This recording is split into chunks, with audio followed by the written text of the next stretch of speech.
O basquete cearense conquistou, enfim, sua primeira vitória fora de casa no Novo Basquete Brasil.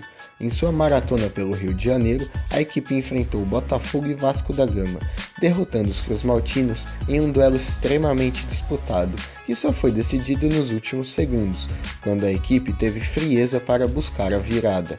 O triunfo no confronto direto é de fundamental importância para as pretensões do Carcará na competição, já que a briga pelas últimas vagas aos playoffs está acirrada.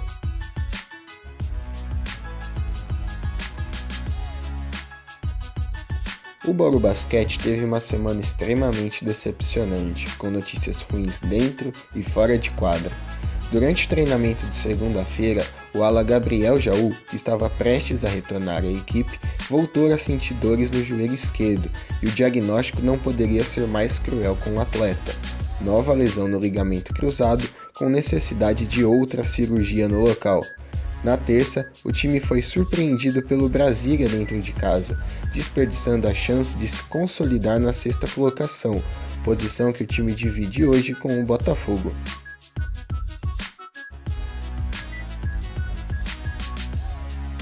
Por falar no Botafogo, o time de General Severiano voltou a vencer.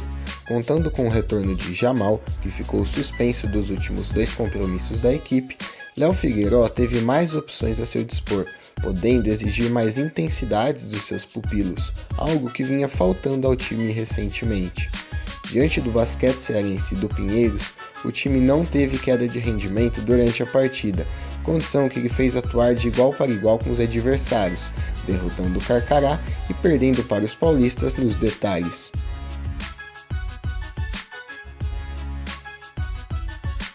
Quem também voltou a vencer foi o Brasília. Depois de fazer bons jogos contra equipes da parte de cima da tabela, mas não ter força para sacramentar a vitória, o time da capital federal conquistou um triunfo expressivo.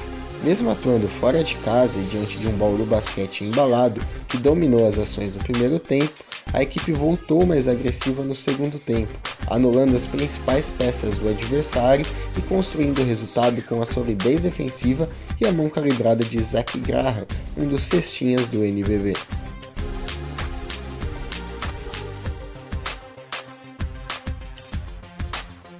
O Corinthians não entrou em quadra nessa semana. Depois de derrotas para Flamengo e Pinheiros nas 2 últimas partidas, o time teve uma semana livre para trabalhar.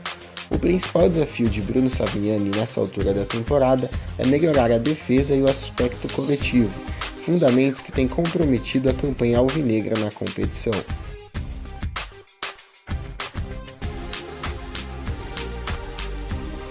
O Flamengo segue vivo na disputa pelas primeiras colocações do Novo Basquete Brasil. Diante do Joinville no sul do país, o rubro-negro não teve maiores dificuldades para confirmar o favoritismo e derrotar a equipe catarinense. Já contra o Mogi das Cruzes, o time teve de apresentar sua melhor forma, especialmente na defesa, muito bem ajustada para conter o volume ofensivo de um velho conhecido do clube da Gávea, o pivô JP Batista. Com as ações redobradas em cima de JP, o mais querido ditou o ritmo das ações, vencendo um concorrente direto na luta por uma das vagas ao G4.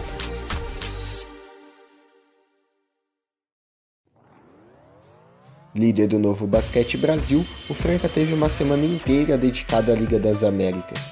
Com muita autoridade, a equipe mudou a chavinha e bateu com facilidade o Solis de Mexicali e o Real Estelí, entrando em quadra já classificado para enfrentar o Capitanes, anfitrião do Grupo B. Além da classificação às semifinais da LDA, os paulistas conseguiram recuperar a condição física de alguns jogadores e Didi voltou a jogar bem, com agressividade em direção à cesta e pontaria calibrada nos arremessos de 3 pontos.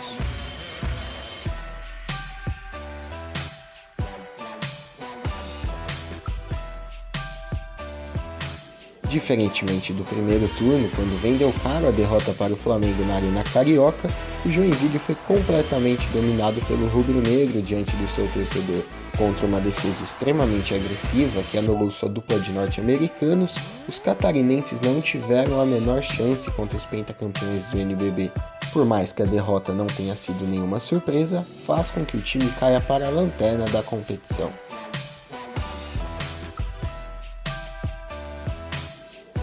Ainda sem poder contar com Leandrinho, que segue se recuperando de uma lesão, o Minas acabou derrotado pelo Mogi das Cruzes. O duelo da última segunda-feira não foi, nem de longe, um primor técnico, mas foi extremamente estudado e disputado, com os adversários se alternando na liderança do marcador até os segundos finais, quando os visitantes desperdiçaram a chance de derrotar os paulistas. Com o revés, a equipe não perde posições na tabela de classificação, mas faz com que o time não dê sequência na recuperação que vinha apresentando nas últimas rodadas.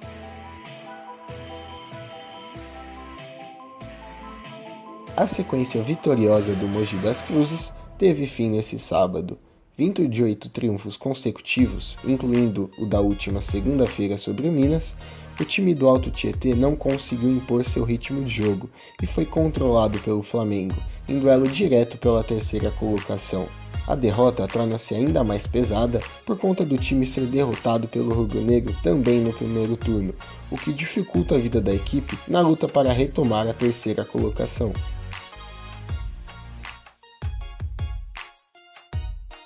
Semana de clássico é sempre marcante. Para o paulistano foi uma data para se esquecer. Embalado pela classificação na Liga das Américas, tinha diante do Pinheiros, no Clássico dos Jardins, a oportunidade de consolidar um momento especial, ao mesmo tempo que colocaria fim na sequência histórica do arquirrival. O time até saiu na frente e parecia ter o duelo sob controle, mas a queda de rendimento, por conta do cansaço, diante de uma equipe tão qualificada, falou mais alto, e a derrota não significou apenas perder o derby, mas também a quarta colocação, deixando o G4 do NBB.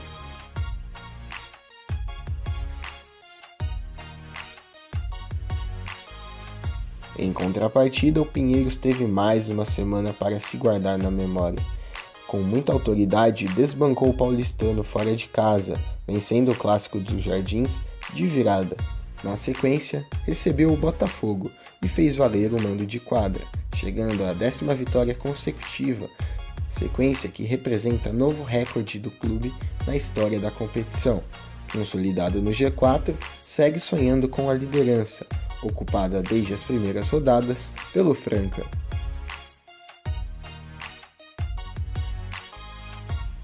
O São José, assim como o Corinthians, não entrou em quadra nessa semana. Brigando com o próprio Alvinegro por uma vaga aos playoffs da competição, teve a semana livre para aperfeiçoar o plano de jogo, dando ênfase na proteção do garrafão, que mostrou-se exposto em momentos importantes das últimas partidas.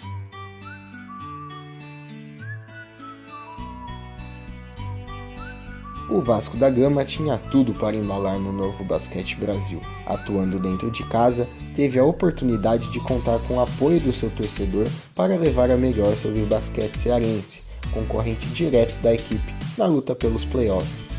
O duelo foi extremamente equilibrado, com os rivais se alternando na liderança do marcador até os minutos finais, quando o Cruz Maltino abriu vantagem de 5 pontos, ficando muito próximo da vitória.